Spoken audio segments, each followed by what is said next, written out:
Axar Patel Netherland match కంటే ముందు కొంచెం గాయపడ్డాడు. గాయపడడంతో అతన్నైతే కొంచెం దూరం పెట్టారు. కానీ సూపర్ 8 వచ్చేసరికి మనోడు తేరుకున్నాడు. అయినా సరే సూపర్ 8లో తీసుకుంటారనుకుంటే సూపర్ 8లో ఆయన తీసుకోకుండా అక్షర్ స్థానంలో వాషింగ్టన్ సుందర్ని తీసుకొచ్చి పెట్టాడు సూర్యకుమార్ యాదవ్. ఈ విషయంలో అప్పుడు ఎంత పెద్ద ఘర్షణ జరిగిందో ఆ విషయాన్ని సూర్యకుమార్ యాదవ్ అయితే చెప్పాడు. ఆ రోజు నేను చాలా బాధపడ్డాను. వాస్తవానికి ఆ రోజు అక్షరు రావాలి, కానీ అక్షర్ స్థానంలో మేము వాషింగ్టన్ సుందర్ని తీసుకోవాల్సి వచ్చింది.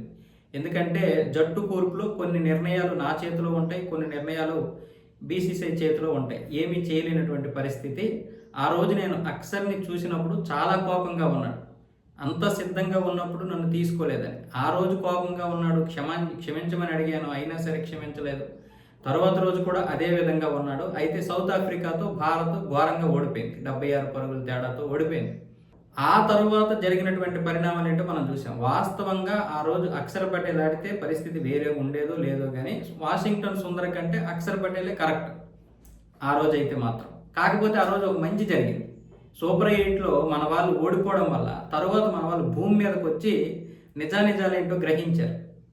దానివల్ల వాస్తవాలు గ్రహించి మొత్తానికైతే మిగతా మ్యాచ్లన్నీ కూడా గెలవడం జరిగింది. అక్షర్ పటేల్ తర్వాత వచ్చినప్పుడు మనం సెమీఫైనల్లో ఇంగ్లాండ్తో ఆడినప్పుడు ఏ విధంగా క్యాచ్లు పెట్టాడు. ఆ క్యాచ్ల వల్లే మనం ఇంగ్లాండ్తో కొద్దో గొప్ప గెలవడం జరిగింది.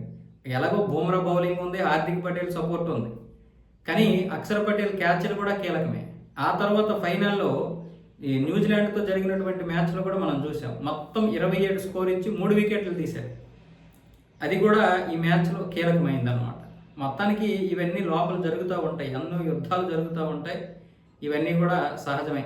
ఆ రోజు అక్షర్ పటేల్ని తీసేయడము ఆయన కోపంలో అర్థం ఉంది, అలాగే ఆ తర్వాత పెట్టడంలో కూడా మంచి అనుభవం ఉంది. ఈ విధంగా చూస్తే టీం లీడర్ ఎన్ని కష్టాలు పడతాడో, అలాగే ఎంత టెన్షన్కి ఎంత ఒత్తిడికి గురవుతాడో అర్థమవుతుంది. అక్షర్ పటేల్ ఎవరి మీద కోపంగా ఉంటాడు? సూర్యకుమార్ మీదే ఉంటాడు.